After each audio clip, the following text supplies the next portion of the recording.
Hello and welcome to episode 17 of Wizard Weekly, where we bring you news and humor from around the spiral. Things seem to have cooled down since last week's heat wave, and I'm not just talking about the weather. What little news we have, though, is pretty big. Wizard101 Central is turning 3 years old next month, which is just a weekend away, and there will be tons of contests to celebrate. Central is giving away well over 1 million crowns, in addition to some mega and epic bundles, horde sets, hard-to-get swords, and cool pets.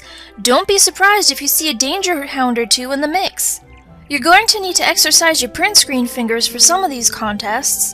Luckily, Johnny has posted a thread where you can practice your picture posting skills, so feel free to stop by there by clicking the link below this video.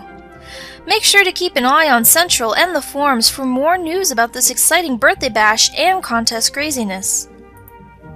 This week in Better Homes and Gardens, we'll be touring the Howling home of Isiah, who has taken his glitching to extremes.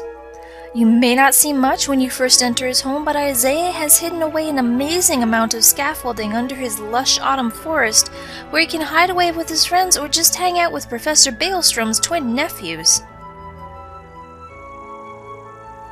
His rug ramps are also a shortcut from his waterfall right back up to the lake, where you can continue to follow them up a river to catch a gorgeous view overlooking the entire fjord.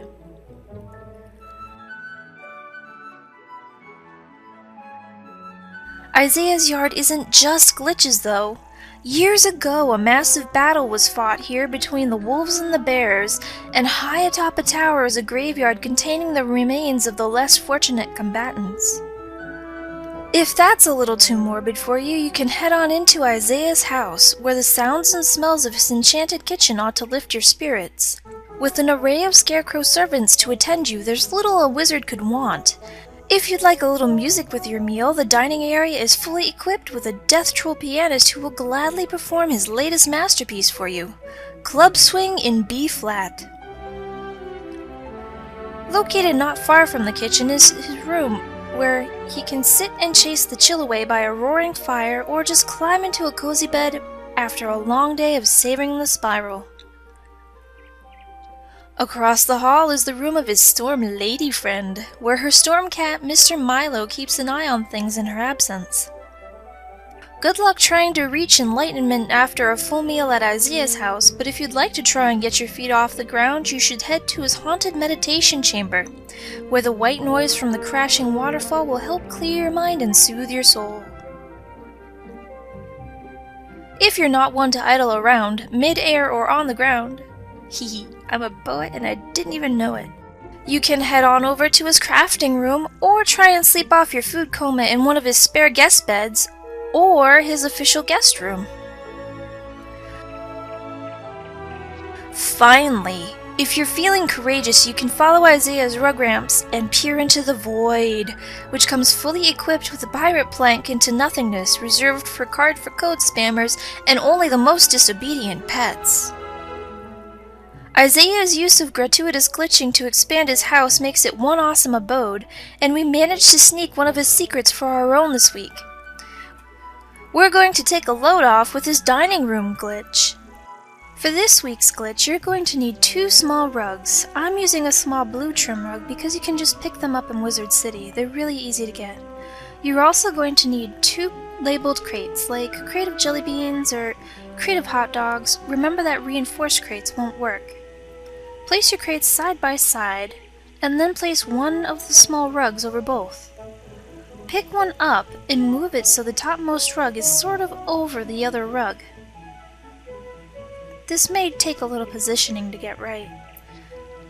Using the bottom rug, move your assembly over to where you want to be able to sit, making sure the top rug is slightly over the chair. A little cleanup, and presto changeo, you have a seat. You're going to have to play with positioning on this one, otherwise you're going to end up bouncing up and down like me right here. However, after a little jockeying, being able to put your feet up is well worth the effort. And now that we can sit back and relax, it's time to kick it down a notch with letters from the spiral. We can curl up with a good one from Justin Titan Gem, who wonders, Do you think KingsIsle has become a little more crowns biased when it comes to objects like gear and mounts? Yes, I do, Justin, and sometimes it's super frustrating because you'll want something that's crowns only when you don't have that many to spend, but you have to remember that KingsIsle's a company and they have bills to pay, gobblers to feed, and you wouldn't believe how much it costs to cover Malister's medical bills. It's painful.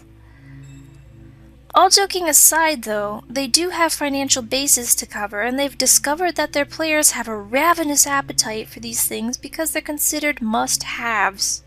You don't necessarily need a mount to get through content, but if you're traveling with friends who have them, you're going to really want one just to keep up. The same goes for the mastery amulets. You don't need them to win PvP, but they sure make it easier when you're going up against someone else who has one. What they're doing with these must-haves is providing themselves with a financial cushion, something they can fall back on if there's ever a dip in subscriptions or something. They can rely on these crowns-only items as a short-term emergency backup plan until they can find out what's causing the shortage in their steady income and fix the problem, so it's kind of like a security net if you think about it. It sounds like Jinzera's wallet is wailing too because they wrote in to ask, will KingsIsle ever drop the price on crowns items? They may, depending on how many people aren't buying the item, but reducing the price on a virtual item is very shaky business and takes a lot of thought and research on KingsIsle's part. Before reducing the price of an item, KingsIsle will need a really good reason for dropping the price. People may not think that, let's use a wand as an example. People may not think that a particular wand is cool enough to merit spending 10,000 crowns on, and sure, you'll have one or two that buy it, but if KingsIsle's not making much of an income at all on this item, they're going to need to adjust it somehow to make it more appealing to people, to the point at which it at least pays for itself. They may test the metaphorical waters by selling the wand at a discount for a few days to see if more people buy it at the lower price, and depending on the reaction of the customers, KingsIsle may decide to adjust the price so more people will buy the wand, or just drop it altogether because nobody seemed to want it even at that reduced price. So yeah, we may see price drops here and there. However, if we do, it probably won't be on the really cool stuff, you know, the stuff that sells really well. If we see any price drops at all, it'll be on the stuff that nobody really wants. Chris Darkshield has a hole in his pocket because this question managed to slip on through. Do you think that we should be able to buy back training points with gold? Yes. Back in the day when the spy was younger, points buyback were really the only financial fallback that KingsIsle had. Sure, Zeke sold a few things to wizards for a handful of crowns, but there really wasn't crown houses, full outfits, crown-only pets, or even mounts. KingsIsle had a very limited side income, and buying back training points was a pretty decent crown sink. Now, however, there's the crown shop with all its marvelous goodies. Wizards now have to buy energy, and I think that it would be safe for KingsIsle to change the point buyback system to include a gold option. It would be pretty costly to kind of persuade wizards to buy crowns instead of using their hard-earned gold, but it would give witches and wizards who don't really have the option of crowns an opportunity to go back and change their school when they absolutely needed to. I think it would also be fair to have a gold cost climb, kind of like the crowns cost does, the more you change schools, just to keep witches and wizards from grinding the cash to be able to change their schools around at a whim. Alrighty, that's all for this week's Wizard Weekly, folks. Just a reminder before we wrap this up, the Better Homes and Gardens Forum for the month of August will be closing at midnight tonight, so get your entries in if you haven't already. As always, thank you for tuning in and have a wonderful weekend! Hey guys, just wanted to get a little shout out in here. I was asked by a ton of witches and wizards why I haven't been doing housing glitches every episode like I used to. There's a few good answers to that question. The first was that I was running out of housing glitches really quickly.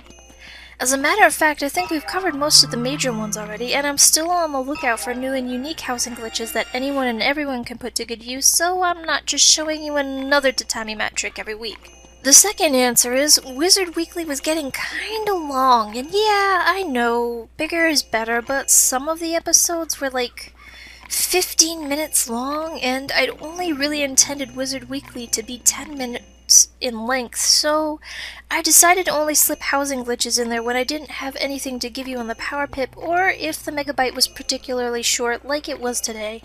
Finally, I know 5-ish minutes of extra weekly doesn't sound like much, but editing that 5 minutes can take me anywhere from half of an hour to an hour depending on what it is and how many times I have to re-record it because I am a really bad glitcher. You remember that hedge glitch? Yeah, that only took me 7 tries. So from here on in, I'll probably only slip in housing glitches as a time filler. I think on the overall, it'll make them a little cooler because they'll be a surprise. Not even I will know when I'll add one, and I'll be able to bring you some really quality ones instead of just recycled content because I ran out of ideas. Thank you guys for understanding. That's it. I hope you all have a wonderful weekend. Thank you for watching. Peace.